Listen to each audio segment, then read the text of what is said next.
Merci d'être avec nous dans cette édition qui sera aussi consacrée aux faits qui ont marqué la semaine. Aucun ecclésiastique n'est autorisé à se présenter comme candidat au bureau de la Commission électorale nationale indépendante. La décision émane de la Conférence épiscopale nationale du Congo. Elle a été annoncée lundi au cours d'une conférence de presse au centre interdiocésain dans la commune de La Gombe. Pour sa part, le mouvement social pour le renouveau dit n'avoir aucun lien avec l'abbé Malou Malou. Dans une déclaration politique rendue publique mardi, le MCR condamne ces mensonges grossiers et appelle le peuple congolais à demeurer serein et à maintenir la confiance en ce parti politique de la majorité. La République démocratique du Congo s'est regardée dans la glace le vendredi 17 mai, une date historique qui rappelle la chute du pouvoir de Mobutu et l'entrée de combattants révolutionnaires de l'Alliance de forces démocratiques pour la libération de Laurent Désiré Kabila. Dans ce journal, votre rédaction vous propose un dossier sur cette date historique.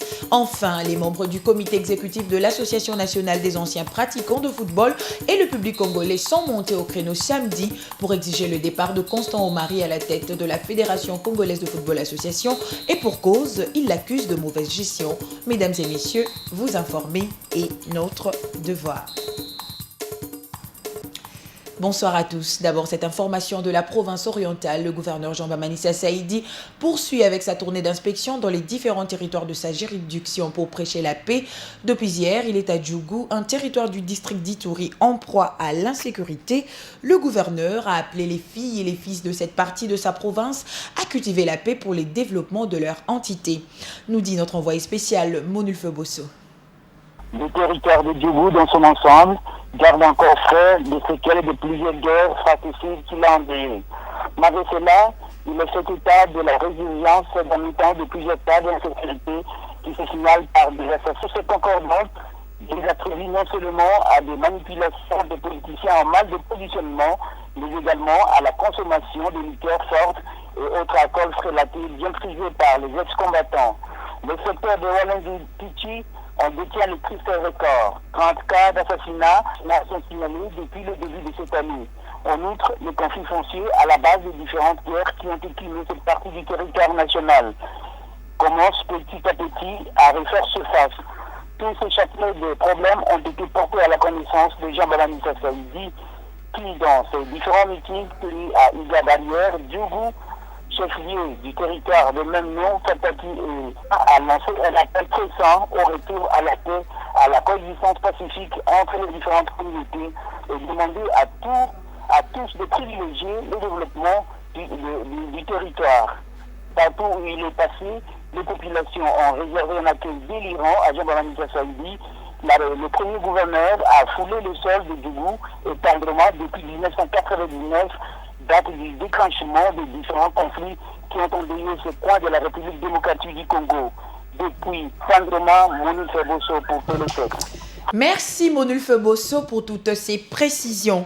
À Kinshasa, la conférence hebdomadaire de la mission onusienne pour la stabilisation du Congo a été consacrée mercredi aux affrontements survenus mardi à l'aube à Béni entre les forces armées de la République démocratique du Congo et les miliciens Maï Maï Hilaire.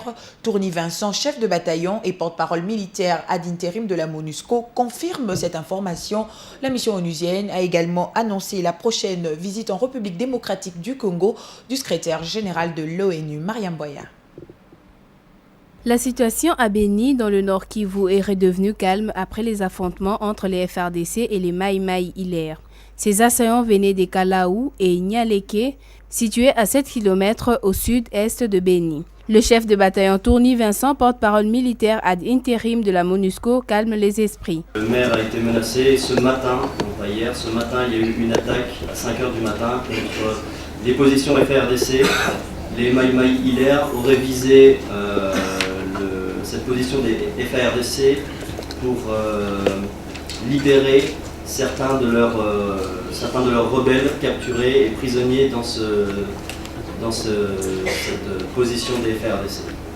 Donc nous regrettons amèrement la violence inutile déplorée face à ces incidents.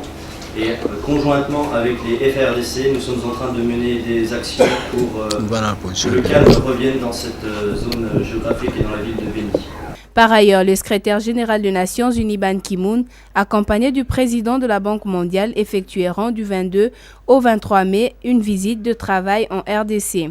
Les deux personnalités vont rencontrer le responsable de la MONUSCO, des agences des Nations Unies et des autorités nationales, notamment le président Joseph Kabila, le premier ministre Matata Ponyo, le président de deux chambres du Parlement congolais et le représentant de la société civile avant de se rendre à Goma, au nord Kivu.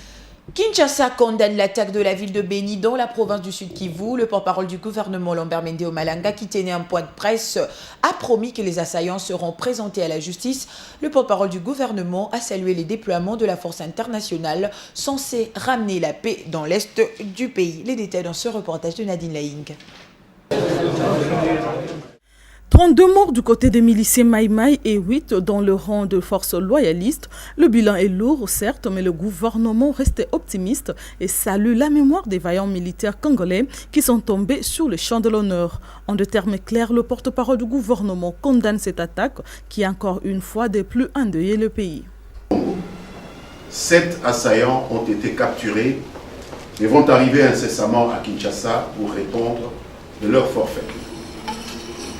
Depuis hier mardi déjà, la ville de Beni a retrouvé son calme grâce à cette riposte vigoureuse des forces armées de la République démocratique du Congo. Le gouvernement de la République tient à rendre un hommage bien mérité à nos vaillants soldats des FARDC déployés à Beni et salue avec émotion et fierté le sacrifice de ces jeunes gens, 8 au total, qui sont tombés sur le champ d'honneur, morts pour la patrie. En outre, le gouvernement salue le déploiement de la brigade internationale d'intervention, soutient Lambert Mende. Il promet tout son soutien pour l'accomplissement de la mission qui lui assigne les Nations Unies. Pour le retour d'une paix durable en RDC, le gouvernement s'engage à privilégier non seulement la solution militaire, mais également politique, notamment par les concertations qui doivent mettre autour d'une table les fils et filles du pays pour établir et consolider la cohésion nationale. Je l'ai annoncé en début de journal, aucun ecclésiastique n'est autorisé à se présenter comme candidat au bureau de la Commission électorale nationale indépendante. La décision émane de la conférence épiscopale nationale du Congo elle-même. Elle a été annoncée lundi au cours d'une conférence de presse au centre interdiocésain dans la commune de la Gombe. L'Église catholique dit plutôt être disposée à désigner un délégué laïque à la place d'un consacré. Rosa Wazi, Cédric Idimbu. Aucun ecclésiastique ne peut se présenter comme candidat au bureau de la Commission électorale nationale indépendante. Cette interdiction est motivée par l'incompatibilité qu'il y a entre la mission confiée au clergé par l'Église et les charges à exercer au sein des institutions étatiques. L'évêque membre de la Conférence épiscopale nationale du Congo, CENCO, avait formellement interdit aux ecclésiastiques, prêtres, religieux et religieuses, de participer activement aux partis politiques et associations à caractère politique, ainsi qu'à la direction des institutions étatiques, quels qu'en soient les niveaux, chargés d'organiser les élections dans notre pays, la République démocratique du Congo. En outre, la CENCO est disposée à proposer un candidat laïque à la tête de la future Commission électorale nationale indépendante. L'Église catholique est partante. Mais l'Église catholique ne se réduit pas aux ecclésiastiques. Il y a des fidèles laïcs qui sont beaucoup plus nombreux que les ecclésiastiques dans notre pays. Voilà. La CENCO met en garde tout ecclésiastique qui s'engagera à titre personnel dans la CENI, car il ira manifestement à l'encontre des dispositions qui régissent l'Église catholique. Entre-temps, le mouvement social pour le renouveau s'insurge contre le comportement irresponsable de certains acteurs politiques en mal de positionnement. Ce parti politique de la majorité n'a pas tardé à réagir à ce qu'il considère comme de contre-vérités qui font état de liens entre l'abbé Malou Malou et les MCR. Dans une déclaration politique rendue publique mardi, le MCR condamne ces mensonges grossiers et appelle le peuple congolais à demeurer serein et maintenir la confiance en ce parti politique. On écoute Laurent Simon Ikenge, porte-parole du mouvement social pour le renouveau, au micro de Jemima Mogo. Le mouvement social pour le renouveau est surpris d'apprendre que certains acteurs politiques, désabusés et mal de positionnement, soutiennent que M. l'abbé Apollinaire Malou Malou serait membre du MSR, de surcroît, coordonnateur provincial de ce parti au Nord Kivu, et qu'il serait chargé de recruter des candidats à la députation pour les comptes du mouvement social pour le renouveau, au point de prétendre que son éventuelle désignation à la CENI se fasse dans le cadre de la composante majorité parlementaire à l'Assemblée nationale. Le MSR tient à préciser à l'attention des uns et des autres ce qui suit. Le MSR appartient bel et bien à la composante majorité dont il constitue la deuxième force politique de tous les temps.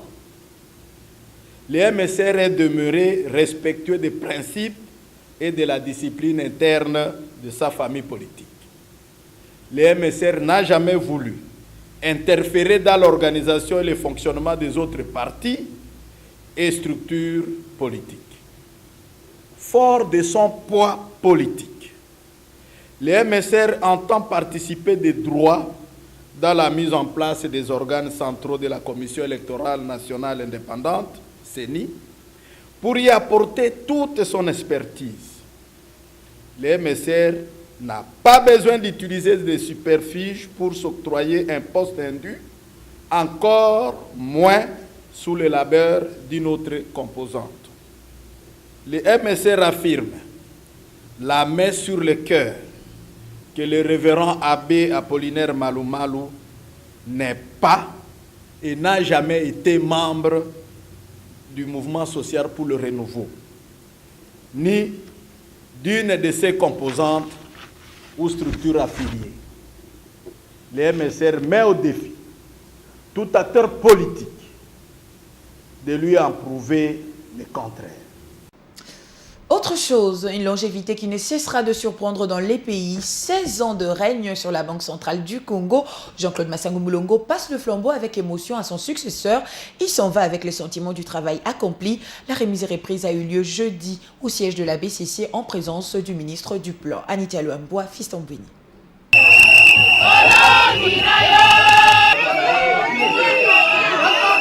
C'est par ces acclamations ponctuées de cris de joie que les agents et cadres de la BCC disent au revoir à Jean-Claude Massango. Après avoir passé 16 ans à la tête de la BCC, le père du franc congolais s'en va avec le sentiment d'avoir accompli sa mission. Parmi ses réalisations, on cite la stabilité du cadre macroéconomique et la maîtrise de l'inflation. Un processus que Deogracias Niembo s'engage à poursuivre.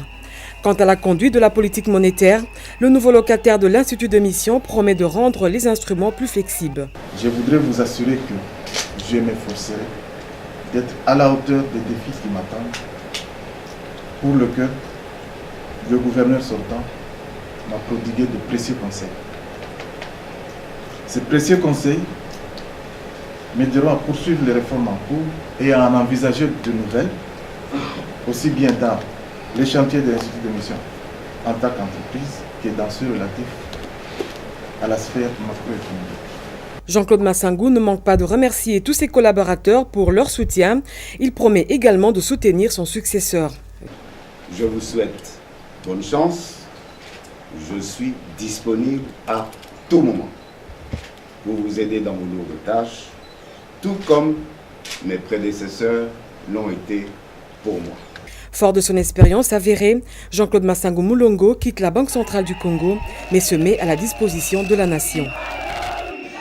Au Sénat, les élus des élus ont adopté samedi le rapport de la Commission sur le Conseil économique, social et environnemental. En attendant les recommandations et amendements apportés par les sénateurs qui pourront être annexés mardi prochain, les membres de la Commission disposent de 72 heures pour présenter le rapport qui sera probablement adopté mardi. José Junior Owawa, Blanchard Candel. La loi organique sous examen détermine l'organisation et le fonctionnement du Conseil économique et social. Une assemblée consultative est composée de catégories de personnes qui œuvrent dans tout le domaine qui concourt au développement intégral de la RDC et disposant d'une expertise avérée dans les domaines économiques et sociaux. Après la présentation du rapport sur cette loi par la Commission, les débats a porté essentiellement sur la composition. Avec 65 membres, un standard selon la Commission. des autres institutions du pays. Ce conseil économique et social a pour vocation, d'une part, de donner des avis consultatifs sur les questions économiques et sociales lui soumises par le président de la République, l'Assemblée nationale, le Sénat et le gouvernement. Il peut également, de sa propre initiative, en formuler. D'autre part, le Conseil économique social a pour mission de promouvoir le dialogue démocratique entre les principaux acteurs économiques et sociaux en vue de permettre la confrontation de leurs expériences et analyses respectives. Au finish, ce rapport a été déclaré recevable et la Commission dispose de 72 heures pour harmoniser son texte avant son adoption. Rappelons que cette proposition de loi a été déjà votée à l'Assemblée nationale. On va traverser le fleuve pour l'autre capitale, celle du Congo-Brazza. Le 5e journée africaine consacrée à la géotechnique se sont clôturées samedi, placées sous le thème la géotechnique et les défis de grands travaux de génie civil. Ces assises ont permis aux participants d'émettre le vœu de l'utilisation des technologies et des normes adaptées au contexte géoclimatique et socioculturel de pays avant la faisabilité des projets de génie civil. La République démocratique du Congo a pris part active à ces travaux à travers le ministre en charge des travaux publics et reconstruction, Fridolin Kasweshi Musoka. Près de 200 délégués venus de différents pays d'Afrique et de l'Europe ont rehaussé de leur présence ces assises de 3 jours consacrées à la géotechnique en Afrique. Le géotechnicien est un acteur non négligeable dans l'élaboration des grands projets des génies civils. Il est donc impératif que la composante géotechnique comprenne une partie importante et bien maîtrisée des prestations intellectuelles avant, pendant et après l'exécution des sondages et des essais. Le directeur général du Bureau de contrôle des bâtiments et travaux publics, Louis-Patrice Ngagnon, a les mots justes pour remercier le chef de l'État congolais, Denis Sassou Nguesso, qui a parrainé lui-même ces assises. Les recommandations pertinentes issues de ces travaux vont donner un nouveau souffle à la géotechnique en Afrique, comme le souligne Émile Wosso, ministre des Équipements et Travaux publics.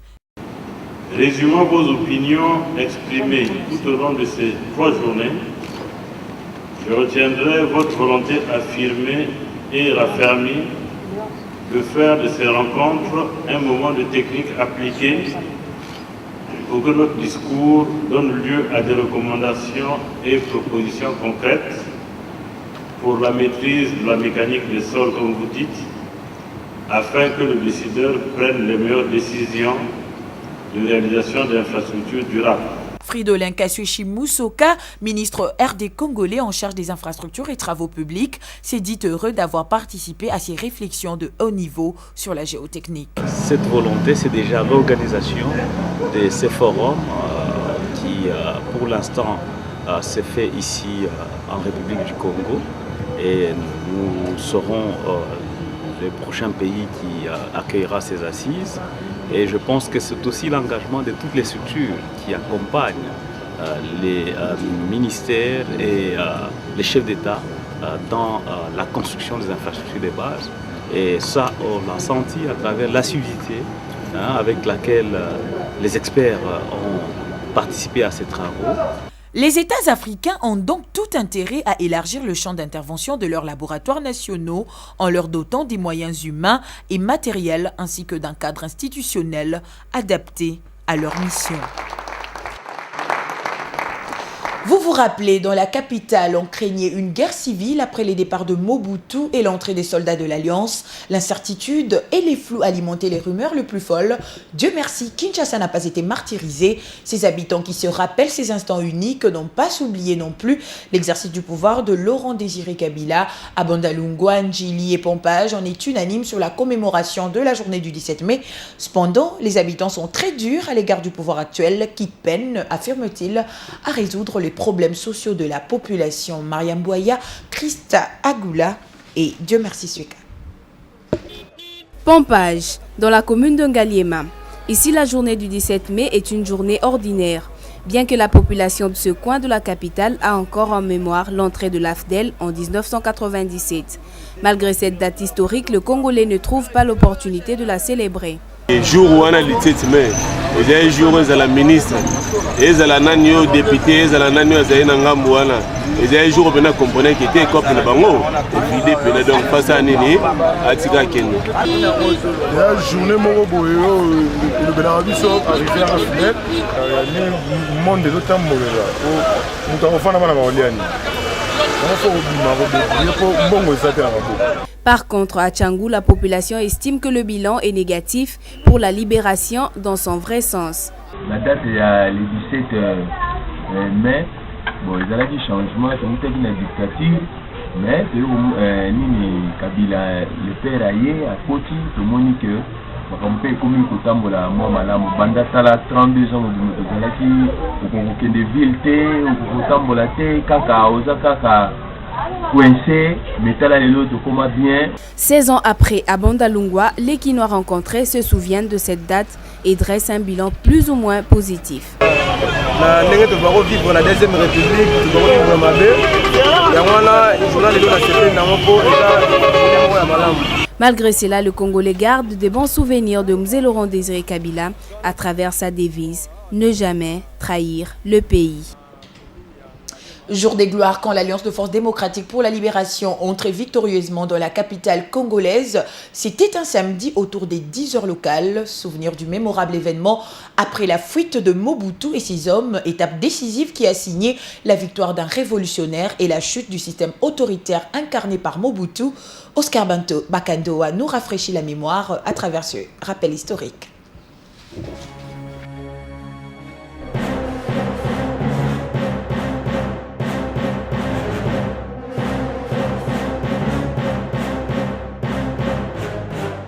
Le gouvernement qui conduit la politique de la nation au terme de l'article 75 de l'acte constitutionnel de la transition. C'est le gouvernement qui exécute les actes de la conférence nationale souveraine et les lois de la République. C'est le gouvernement qui est pleinement responsable de la gestion de l'État et répond de celle-ci devant le HRPT, notre Parlement de transition. La défense nationale et la diplomatie ne sont plus des domaines réservés du président de la République. Elles sont des domaines de collaboration entre le président et le gouvernement. En conséquence, c'est à Monseigneur Laurent Mosengo Passigna, actuellement rétabli dans ses fonctions de président du Parlement de transition, qu'incombe la mission d'assurer la médiation de la crise entre l'Alliance rebelle, les institutions de la République et les autres forces politiques et sociales. Le 17 mai 1997, comme dans une promenade de santé, les rebelles de l'Alliance des forces démocratiques pour la libération du Congo, AFDL, menés par Laurent Désiré Kabila, prennent Kinshasa, la capitale du Zaïre. Le maréchal Mobutu ayant abandonné le pouvoir, Kabila, constatant le vide, s'autoproclame à partir de Lubumbashi président de la République. Ainsi sonna le glas pour la Deuxième République. À partir de la chute de Kisangani au mois de mars 1997, les jours de Mobutu étaient comptés. La situation sur le terrain ne joue plus en sa faveur. Des villes continuent à tomber aussi facilement les unes après les autres. Et les forces de l'Alliance des forces démocratiques pour la libération du Congo AFDL, bras armés rwandais du Front patriotique rwandais et de l'Ouganda mené par Laurent Désiré Kabila avancent résolument sur tous les fronts. Devant cette avancée irrésistible des troupes de l'AFDL, les actions diplomatiques se multiplient pour tenter une rencontre entre Mobutu et Kabila. La France et la Belgique s'en mêlent discrètement. L'ONU encourage ce genre d'initiative brandie comme des tentatives pour éviter une catastrophe humanitaire. Mais en réalité, tout le monde était conscient que les forces armées zaïroises ne résisteraient plus à la force de frappe de l'AFDL. Après la prise de Kinshasa, à l'aube du 17 mai, l'AFDL rendit public un message solennel intitulé « Déclaration de prise de pouvoir » depuis son siège temporaire de Lubumbashi. Étant donné le vide laissé au sommet de l'État par la fuite de Mobutu et la déroute de son armée, le Grand Conseil de l'AFDL déclarait qu'il avait pris le pouvoir sous la direction de son président, Laurent Désiré Kabila. Cette déclaration eut force de constitution jusqu'au 28 mai. Date de la proclamation d'un décret-loi constitutionnel. Elle marqua la fin de la Deuxième République de Mobutu et le début d'une ère nouvelle dans l'histoire du Congo.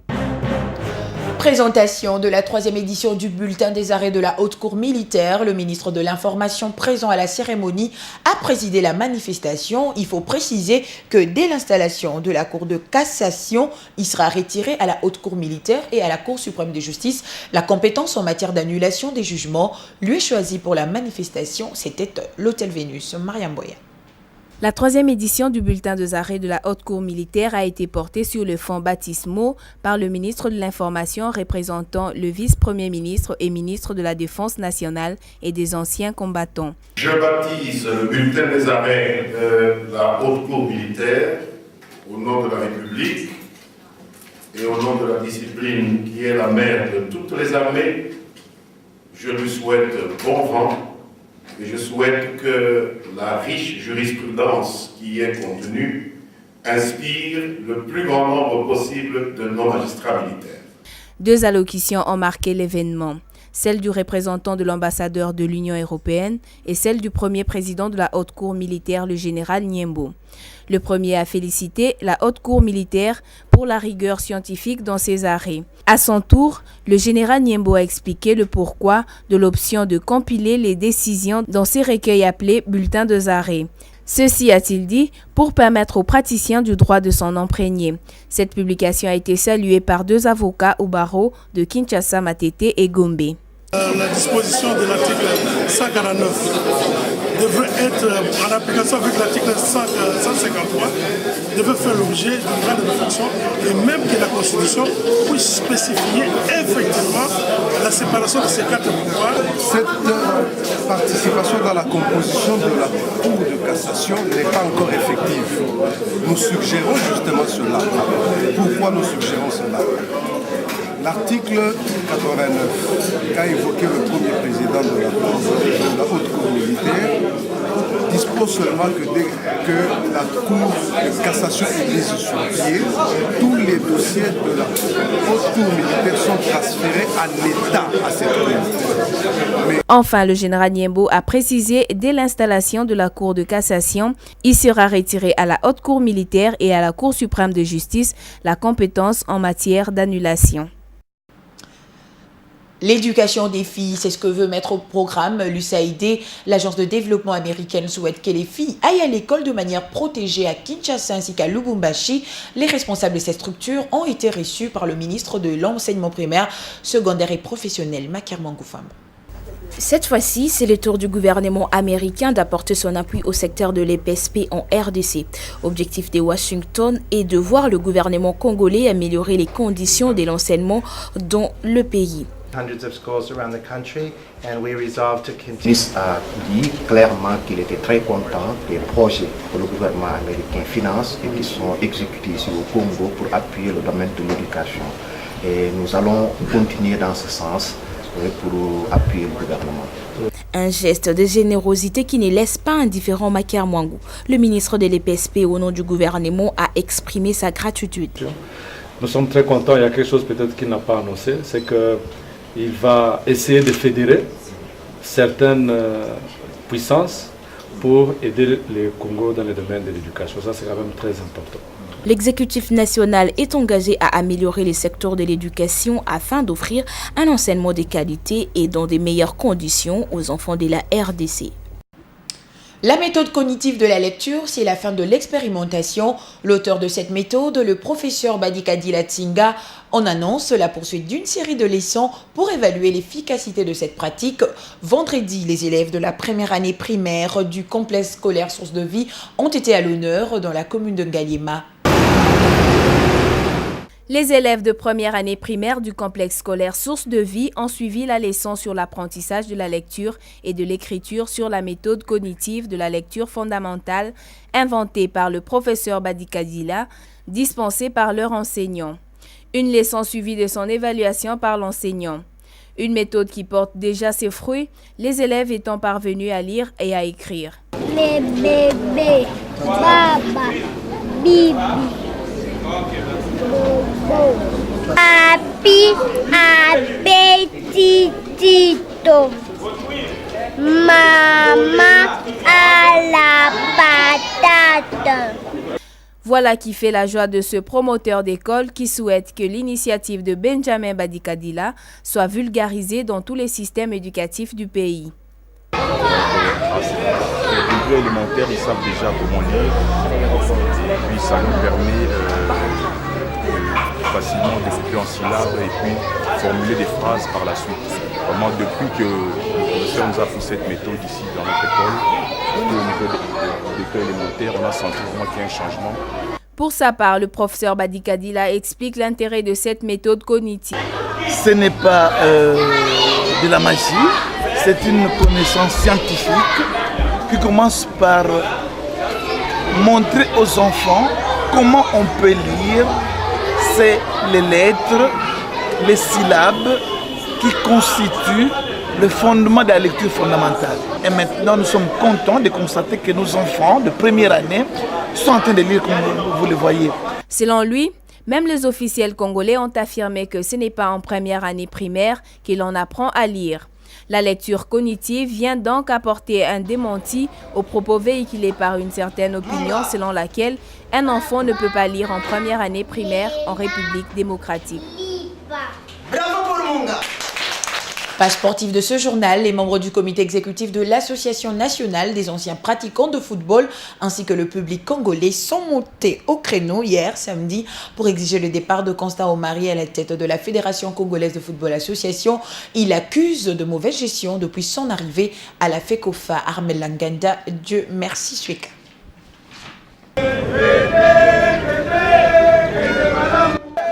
Partis du terrain de l'hôpital général jusqu'au stade de martyrs de la Pentecôte, ces anciens pratiquants du football ne demandent autre chose que le départ de l'actuel président de la Fédération congolaise de football et candidat à sa propre succession, M. Constant Omari Selemani. Ces écrits sur les calicots résument leurs revendications. Pour les manifestants, Constant Omari Selemani n'est pas digne de pouvoir continuer à gérer les footballs congolais. La volonté est là. Vous voyez que les gens manifestent. On ne peut pas diriger par défi.